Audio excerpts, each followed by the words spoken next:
시원한 어묵 국물이 생각나는 계절입니다. 겨울철 대표 간식이면서 단골 반찬이기도 한 어묵.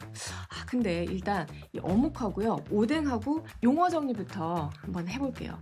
대부분 오뎅은 일본어고 어묵은 표준어 아니야? 라고 생각을 하실 텐데, 일본어로 오뎅은 어묵하고 곤약, 무 같은 것을 넣고 끓인 국물 요리를 말해요. 그러니까 이제 우리나라로 치면은 어묵탕하고 비슷한 그런 개념인 거죠.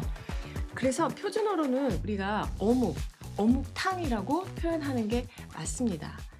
자, 어묵은요, 생선살을 으깨서 만든 음식이라서 원래는 단백질이 굉장히 풍부한 영양식인데, 요즘은 정말 어묵이 천차만별이에요.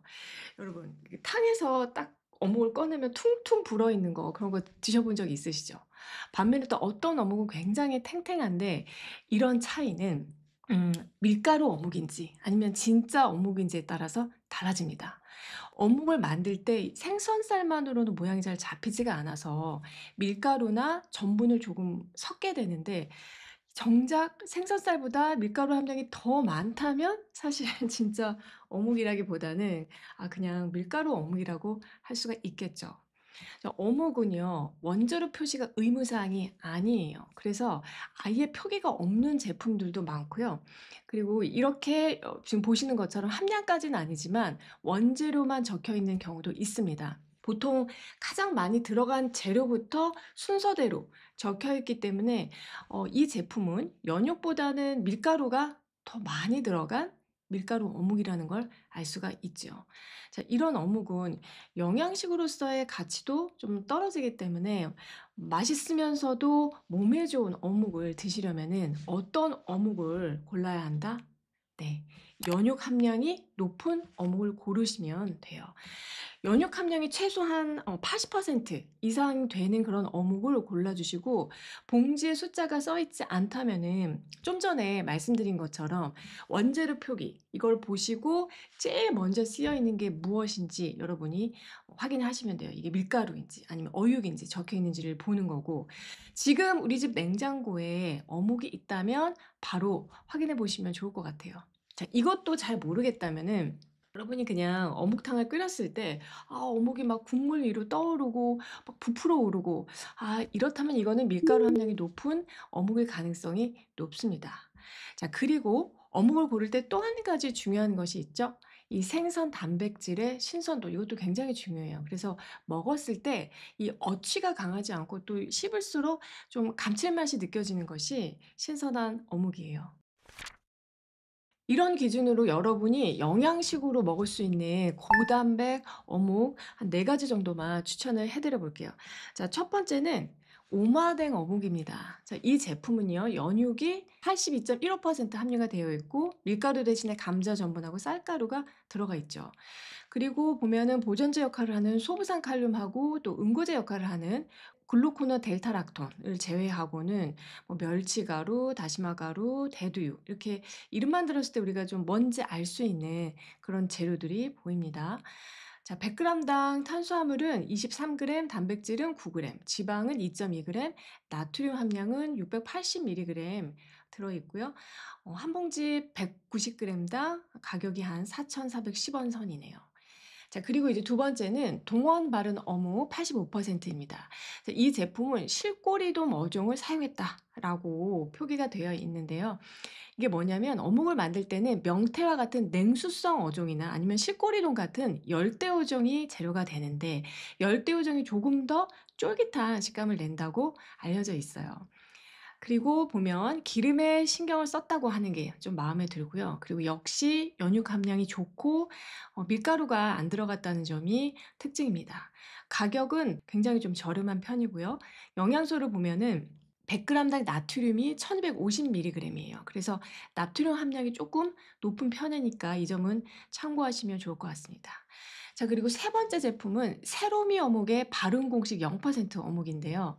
어묵 함량이 보면은 90.01%, 그리고 어떤 재료들이 들어가는지 쭉 한번 보면 해물 추출액, 감자 전분, 소금, 대파, 당근, 양파 분말, 현미유가 끝이에요. 그러니까 화학 첨가물이 안 들어가 있다는 게 사실 너무 좋은데, 자, 그만큼 가격이 한 195g에 5,500원 꼴로 오늘 제가 추천드리는 제품 중에서 가장 비싼 어묵입니다. 연육 함량이 90%대로 올라간 만큼 단백질 함량도 높아졌죠. 그리고 탄수화물하고 나트륨 함량은 가장 적어서 영양소적으로도 굉장히 만족스러운 어묵입니다. 자, 네 번째는 92% 프리미엄 낭만꼬치 어묵이라는 제품인데요. 꼬치에 끼워져 있어서 탕으로 드시기 좋은데 연육 함량 한번 볼까요? 92.74% 함유되어 있고요. 그 외에 전분, 설탕, 소금, 양파에다가 수분제 역할에서 어묵을 좀 이렇게 탱탱하게 만드는 혼합제제가 첨가물로 들어가 있는 걸 볼 수가 있습니다.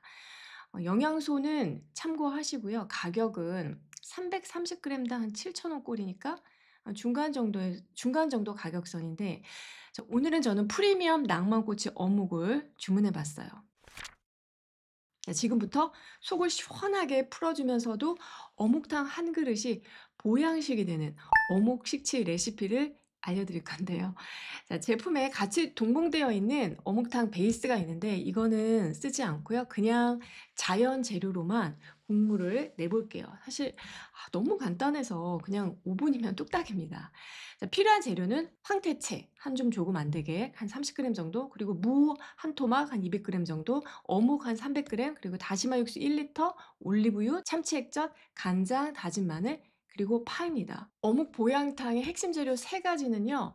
제대로 된 어묵, 그리고 황태, 그리고 무인데요. 이 단백질 식품 중에서 소고기는 단백질은 풍부하게 들어있지만 우리가 지방까지 좀 과다 섭취할 수 있다는 그런 단점이 있는데, 황태는 지방 함량은 낮으면서 100g당 약 79g, 그러니까 80g의 단백질이 함유되어 있어요. 그러니까 굉장히 저지방이면서 고단백 식품이죠. 그래서 양질의 단백질을 섭취할 수 있다는 그런 장점이 탁월하고, 그리고 쫀쫀한 어묵일수록 이 어묵 단백질 소화가 어려울 수 있는데 이때 무를 같이 넣어주게 되면은 무가 어묵의 소화 흡수를 돕기 때문에 어묵, 황태, 무는 식치궁합이 매우 좋은 음식입니다.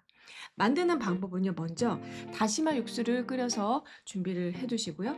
황태는 큰 가시를 제거하고 가위로 한 입 크기 정도로 잘라주세요. 그 다음에 물에 한 10분 정도 불렸다가 물기를 꼭 짜서 준비를 해 주시고요. 무도 잘라서 준비를 해 주시고요. 무와 황태를 올리브유에 먼저 살짝 볶아준 다음에 여기에 다시마 육수 1리터를 넣고 끓여주세요. 자, 아무런 스프나 베이스 없이 그냥 이것만으로도 너무나 깊은 맛이 납니다.